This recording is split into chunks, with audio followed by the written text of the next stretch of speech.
दोस्तों, आप सभी के लिए रुक जाना नहीं परीक्षा हिंदी विषय का जो पेपर है वो मैं लेकर आ चुका हूँ। कक्षा 10वीं वाले स्टूडेंट जितने भी हमारे साथ जुड़े हुए हैं, देख सकते हो ये रुक जाना नहीं परीक्षा का पेपर है पूरा हिंदी सब्जेक्ट का। दोस्तों, इसमें सभी इम्पोर्टेंट क्वेश्चन मैंने आपको बताए हैं जो कि पिछली बार भी आए थे। ठीक है, तो चलिए स्टार्ट करते हैं। सही विकल्प चुनकर लिखिए में पहले क्वेश्चन से। कक्षा 10वीं एमपी बोर्ड रुक जाना नहीं परीक्षा 2024। पहला क्वेश्चन है, शिव धनुष टूटने पर क्रोधित हो गए थे। तो इसमें आप लोगों को याद रखना है परशुराम जी क्रोधित हो गए थे। रीतिकाल को कितनी काव्य धाराओं में विभाजित किया गया है? तो इसमें आपको याद रखना है 3 काव्य धाराओं में विभाजित किया गया है।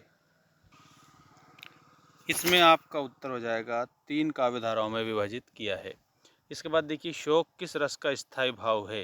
तो दोस्तों यहाँ पर करुण रस का स्थायी भाव हो जाएगा शोक। और इसके बाद में भोलानाथ अपने पिता के साथ कौन सा खेल खेलते थे? तो इसमें आपको कुश्ती बताना है। अर्थ के आधार पर वाक्य के कितने भेद होते हैं? तो प्यारे विद्यार्थियों, अर्थ के आधार पर वाक्य के 8 भेद होते हैं। और नेताजी का चश्मा के लेखक हैं, नेताजी का जो चश्मा पाठ के लेखक हैं वो हैं स्वयं प्रकाश। ठीक है, सभी चैनल को सब्सक्राइब करेंगे जल्दी से जल्दी। अगला क्वेश्चन देखिएगा, रिक्त स्थान में उत्साह कविता में को संबोधित किया गया है? तो बादल को संबोधित किया है। चौपाई एक छंद है, तो चौपाई जो है वो सममात्रिक छंद होता है। ठीक है, सममात्रिक छंद बताएंगे। मन्नू भंडारी का जन्म मध्य प्रदेश के तो भानपुरा में हुआ था। जिसके समान दूसरा न हो उसे अद्वितीय कहते हैं। और गंतोक का अर्थ पहाड़ होता है। ठीक है, गंतोक का अर्थ होता है पहाड़। वाच्य के आधार पर भेद होते हैं, तो यहाँ पर 3 बताना है, आप सभी को 3 बताना है। ठीक है, अब आ चुकी है आप लोगों की सही जोड़ी बनाइए। देखिएगा, यह है दंतुरित मुस्कान। तो यह दंतुरित मुस्कान में आप लोगों को याद रखना है नागार्जुन। काव्य की शोभा बढ़ाने वाले धर्म उनको हम अलंकार कहते हैं। रामचरितमानस, तो इसमें महाकाव्य। नाच न जाने आंगन टेढ़ा, तो इसमें आप लोगों को लोकोक्ति बताना है। लखनवी अंदाज, तो इसमें नवाब साहब बताना है। फेरी भेटूला में फिर मिलेंगे बताना रहेगा आप सभी प्यारे विद्यार्थियों को।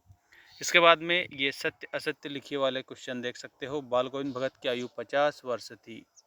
सीता स्वयंवर में राम लक्ष्मण मुनि विश्वामित्र के साथ गए थे, तो ये भी आपका सही हो जाएगा। रीढ़ नरकट एक प्रकार की घास से बनाई जाती है, तो ये भी आपका सही होगा। दोहा छंद में 16 मात्राएं होती है, तो इसमें आपको गलत बताना है। सज्जन में स्वर संधि है, ये भी आपका गलत है। हिरोशिमा कविता अज्ञे द्वारा लिखी गई थी, ये आपका सही हो जाएगा, बिल्कुल सही।